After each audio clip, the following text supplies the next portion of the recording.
All right, how's everybody doing? This is the Comic Samurai. I want to welcome you to my next video. And tonight we're going to be doing another Let's Rank challenge. This is where we look at a run on a series and assign every cover a letter grade from A to F, and then pick our favorite and award it that special S tier ranking.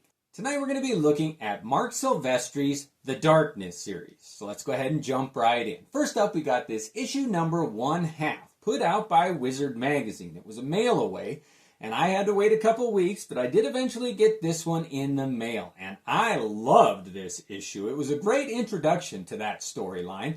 I hadn't really picked up the series yet, but I thought this mail away might prick my interest, and it did. And this half issue features that main character, Jackie Estacado, right there in the center, flanked by all of his little demon goblins there, and I love this cover. It's an easy way to start it off with an A. Alright, now when this series came out, Image Comics was just forming all of its lines, and Silvestri really did cement himself as one of the main powers of the Image universe with this number 1. When this premiered, it was a beautiful cover. People had to pick it up and see what the mystery was all about. How did he control the demons? What was going on? And this one, just that black figure, half of his face shown there. It's kind of become one of the most famous early Image covers, and it's one of my favorites. Again, I'm giving this one an A. That first issue always gets a few extra bonus points, but that's a beauty. Next up, we got The Darkness number 2, and I love the coloring on this one. Look at those blues. It's like it's swimming underwater, a dreamlike state almost. And it kind of parallels Jackie's mindset. He doesn't know if he's imagining all of it, but look at those creative faces of those demons there. And he's like on a tower there, the drapery. This is another beautiful image, and just because of the coloring alone, I'm giving it an A. I love that series. Now, a lot of these were written by Garth Ennis, too, and that made it super exciting for me. He's one of my favorite writers. I thought Marc Silvestri was very smart in getting him to write this series. Now, this one introduces kind of some conflict in there. This main female figure there, is she going to be a love interest or an antagonist to that Jackie's character there? But this one, again, the coloring was so unlike anything I'd seen. They started off with a black one, then a blue one, and went to this orange. It's another beautiful one, but I don't think it quite holds up to the others, so I'm giving this one a B.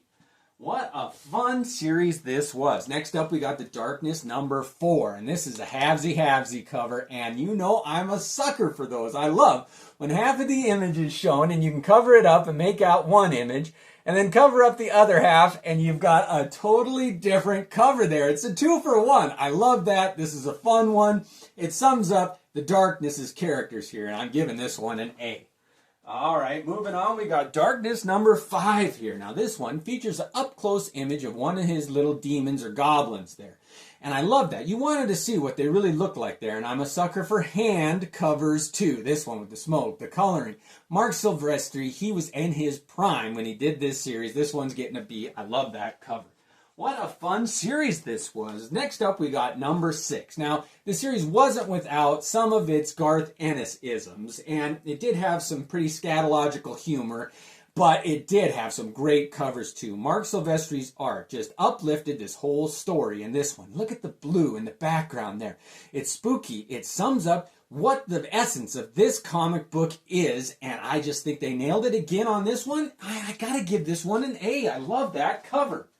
Next up, we got The Darkness number 7. Now, this one is kind of getting to be a bit of a trope here, where you've got Jackie's character there. This time he's holding a gun, but all those demons below him, and it is very reminiscent of that issue number 2. So, although it is a beautiful image, it's brightly lit, it's one of the more brighter covers that we've had so far, I can't give this one anything better than a B, although it is a beauty. Next up, we got The Darkness number 8. Now, this one's a bit darker here. They go to the edges here with silhouettes and just those smiling teeth there. I like that, where Jackie Escacado's kind of cowering over there. You get to see his costume a little more up close, but this is lacking something. It is a bit of just a typical cover. Nothing really stands out about it. I'm giving this one a C. Next up, we got The Darkness number 9, and this was an attempt at another halvesy cover. But I don't think this one worked as well. Those two characters that they tried to go halvesy with were too similar. You don't even know if it's the same character, just in a different costume or not. Like it's the two sides of his personality, or is that supposed to be a villain there? I do like the flames in the background here, but it's a halvesy cover that didn't work very well for me, and I'm giving this one a D. All right, sorry, Marc Silvestri, but that's how it is. Next up is issue number 10 here, and this is another one where I think it suffers from a bit of the Fantastic Four number 50, where the brown is used in this tan background. It does not set off these three characters here, and you don't really know what's going on. These are just two very similar looking characters there, and this one female passed out. It doesn't really tell a story. This one is lacking some of that magic, and for that reason, I'm giving it a D. Next up, we got The Darkness number 11, and this one features a decapitation cover, and I love those when they're done well, and this. I think Marc Silvestri nailed this one. You've got this female figure there holding the Darkness's head, Jackie's head there, out front to the camera there. She's holding the weapon that she used to disconnect the head from the body there. Oh, although this one does have a tan background again. Why they use that brown? It just brings down the mood of this cover. I think if they'd have went bright blue or something, it would have really set that character off. This one still is one of my favorites, and it's getting a B.